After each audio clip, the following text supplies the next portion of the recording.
ഓം ശ്രീ ഗണേശ ശാരദാ ഗുരുഭ്യോ നമഃ. ഓം ശ്രീ നാരായണ പരമഗുരവേ നമഃ. നമ്മുടെ ഇന്നത്തെ സത്സംഗ് വേദിയിലെ എല്ലാ സുഹൃത്തുക്കൾക്കും നമസ്കാരം. നമുക്കിന്ന് ശ്രീനാരായണ ഗുരുദേവൻ്റെ ആത്മോപദേശ ശതകം എന്ന ദാർശനിക കൃതിയിലെ 37ാമത് ശ്ലോകമാണ് പഠിക്കേണ്ടത്. ശ്ലോകമൊന്ന് വായിക്കാം. വിഷമതയാർന്നെഴുമഞ്ഞ വെന്നുകൊള്ളുവാൻ വിഷമമഖണ്ഡ വിവേകശക്തിയെഞ്ഞേ വിഷമയെ വെന്നുവതിഞ്ഞാൽ വിവേകമാകും വിഷയവിരോധിനിയോടണഞ്ഞിടേണം.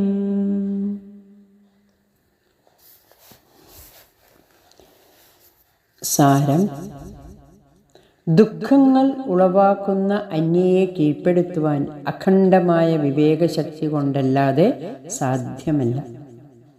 വിഷമയെ അതിജീവിക്കുന്നതാണ് വിവേകം. ലൗകിക വിഷയങ്ങളോട് വിരോധിയായ സമയോടാണ് ചേർന്ന് പോകേണ്ടത്. ഇത് ഒരു ഗഹനമായ തത്വമാണ്. അത്ര എളുപ്പത്തിലൊന്നും നമുക്കിത് ഗ്രഹിക്കാൻ പറ്റില്ല. 36ാമത്തെ ശ്ലോകത്തിൻ്റെ ഒരു തുടർച്ച കൂടിയാണിത്.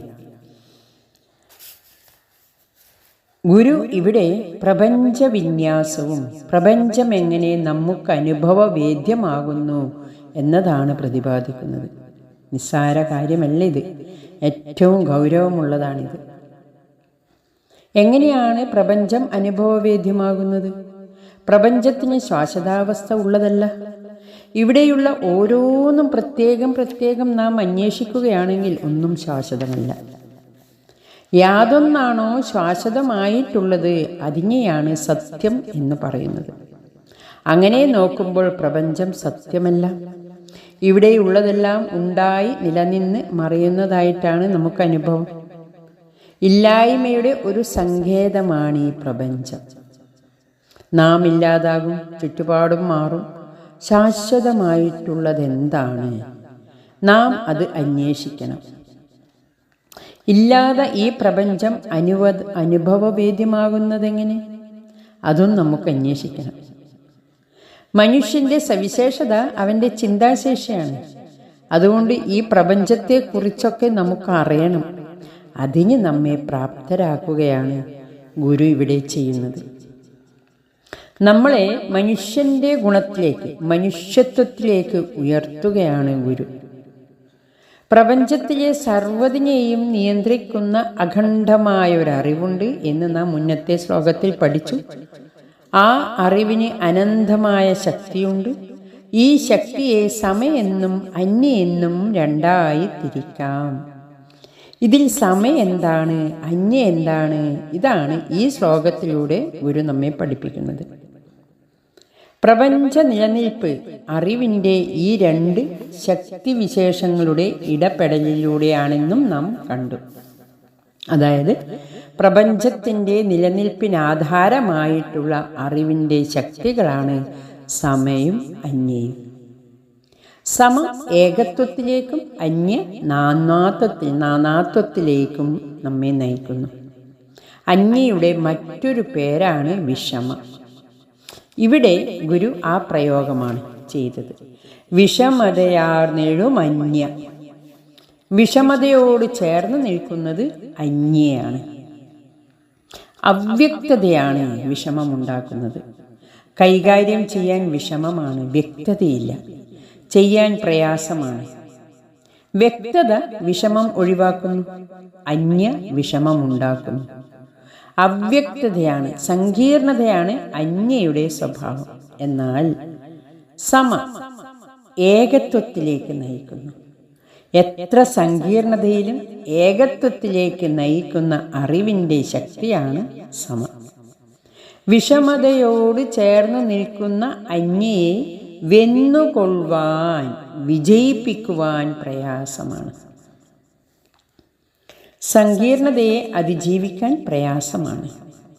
അഖണ്ഡ വിവേകശക്തിയില്ലാതെ വിഷമം അഖണ്ഡ വിവേകശക്തിയന്യേ. അഖണ്ഡ വിവേകശക്തിയില്ലാതെ, അഖണ്ഡ വിവേകശക്തിയെ കൂടാതെ അന്യയെ അതിജീവിക്കാൻ എളുപ്പമല്ല.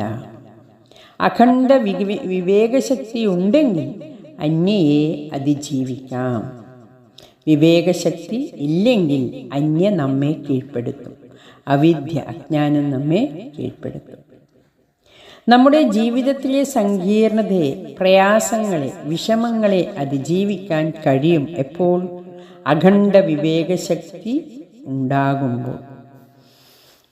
ഇപ്പോൾ നാം കുടുംബത്തെ, ഒരു കുടുംബത്തിലെ ഓരോ അച്ഛൻ, അമ്മ, ഭർത്താവ്, ഭാര്യ,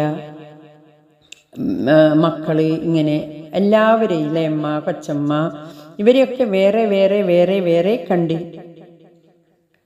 അങ്ങനെ അവരവരോട് വേറെ വേറെ വേറെ പെരുമാറ്റമൊക്കെ ആകുമ്പോൾ അതെല്ലാം വിഷമമുള്ള കാര്യമാണ്. എന്നാൽ ഇതെല്ലാം നമ്മുടെ കുടുംബം ഒറ്റ കുടുംബമാണ്. എല്ലാവരെയും സ്നേഹിക്കുക, ഒന്നായി കാണുക. ഒന്നും വേറെയല്ല, തന്നിൽ നിന്നൊന്നും വേറെയല്ല.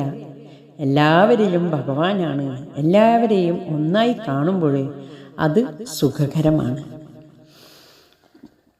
നമ്മുടെ പോക്ക് സ്വാർത്ഥതയിൽപ്പെട്ട, അന്യയിൽപ്പെട്ടതാണ്. നെഗറ്റീവാണ് നമ്മുടെ പോക്ക്. രണ്ടിൻ്റെ സമ്യക് പ്രവർത്തനം പ്രപഞ്ചത്തെ നിലനിർത്തുന്നു. ഒരു അധ്യാപകൻ ക്ലാസ് എടുക്കുമ്പോൾ, ഓരോ ഫിസിക്സിനെ കുറിച്ചിട്ടൊരു ക്ലാസ് എടുക്കുമ്പോൾ ആറ്റമത്തെ കുറിച്ചിട്ടും അതൊക്കെ നമുക്ക് പറഞ്ഞു തരുന്നത് പോലെയാണ് ഇപ്പം ഇവിടെ ഗുരു പ്രപഞ്ചത്തെ കുറിച്ചാണ് പഠിപ്പിക്കുന്നത്. പ്രപഞ്ചത്തിൻ്റെ വാസ്തവം അറിഞ്ഞ പൂർണ്ണ പുരുഷനാണ് ഗുരു.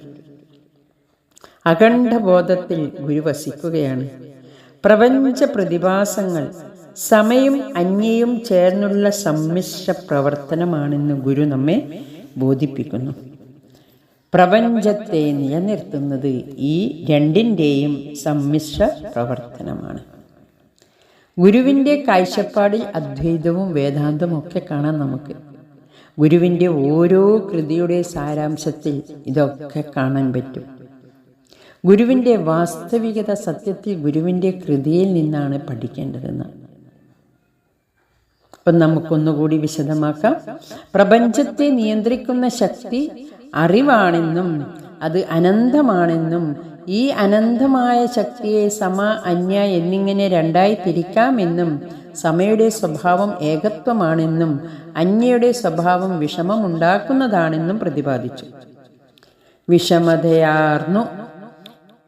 വിഷമതയാർന്നെഴുമന്യവെന്നു കൊള്ളുവാൻ എളുപ്പമല്ല.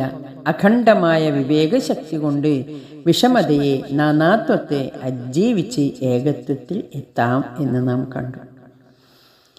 ഇവിടെ നമുക്കൊരു ഉദാഹരണം എടുക്കാം. ഒരു പുഷ്പത്തിൻ്റെ ഉദാഹരണം. ഒരു പുഷ്പത്തെ പുഷ്പമായി കാണുമ്പോൾ നാം അതിൻ്റെ സൗന്ദര്യം ആസ്വദിക്കുന്നു, അതിൻ്റെ സുഗന്ധം നാം അനുഭവിക്കുന്നു. എന്നാൽ അതിനെ ഒരു ടീച്ചർ, ബയോളജി പഠിപ്പിക്കുന്ന ഒരു ടീച്ചർ അതിനെ കൊണ്ടുപോയിട്ട് അതിനെ വേറെ വേറെ ഇതളുകളും വേറെ വേറെയൊക്കെ അതിൻ്റെ പാർട്സ് ആക്കുമ്പോൾ അതിനെ പിന്നെ നമുക്ക് ഏകമായി കാണാൻ പറ്റുന്നില്ല. അതിനെ പ്രത്യേകമായിട്ട് അതിനെ പഠിപ്പിക്കുന്നു. അപ്പം അതൊരു സങ്കീർണതയുള്ള ഒരു വിഷയമായിട്ട് മാറുന്നു. പിന്നെ നമുക്ക് അതിലെ കോശങ്ങളെയെല്ലാം പഠിപ്പിക്കുമ്പോൾ അത് അന്യയാകുന്നു. ഒന്നായി നിൽക്കുമ്പോൾ അത് സമയാണ്. അന്യയാകുമ്പോൾ സങ്കീർണതയാകുന്നു. നാനാത്വബോധത്തിൽ നിന്ന് ഏകത്വബോധത്തിൽ ഉണരണം എന്നാണ്. നാനാത്വത്തിൽ നിന്ന് ഏകത്വത്തിൽ എത്തിയാൽ നമുക്ക് ഉന്മേഷവും സുഖകരവും ഒക്കെ ആയിരിക്കും, സന്തോഷവുമായിരിക്കും. പലത് ചേർന്നാണ് ഒന്നാകുന്നത്. ഒന്നായി ചേർന്നിരിക്കുന്നതാണ് സുഖകരം. അതിനെ അതായി കാണുക.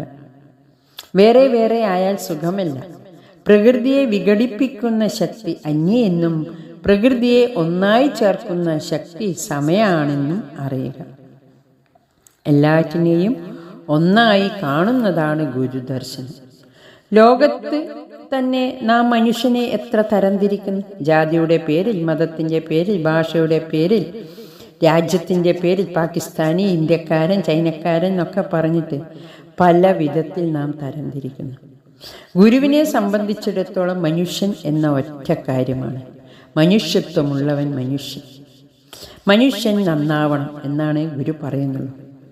പ്രപഞ്ചത്തെ നന്നായി വിനിയോഗിക്കാൻ മനുഷ്യൻ നന്നാവണം. ഒരിക്കൽ ഗുരു ഇത്രയും പറയണ്ട, ഈ ത്വര പൂണ്ട മനുഷ്യൻ നശിച്ചാൽ മതിയെന്ന് കൂടി ഗുരു പറഞ്ഞു. എങ്കിൽ കാട്ടിലെ വന്യജീവികൾക്കൊക്കെ സുഖമായി ജീവിക്കാമല്ലോ. അവിടെ ഗുരുവിൻ്റെ ജീവകേന്ദ്രിതമായ ദർശനമാണ് നമുക്ക് കാണുന്നത്.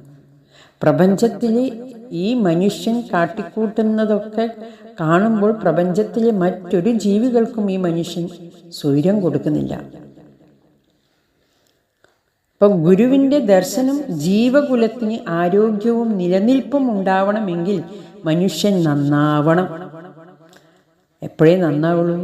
സമബോധത്തിലാണ് ഗുരു നമ്മെ കൊണ്ടുപോകുന്നത്.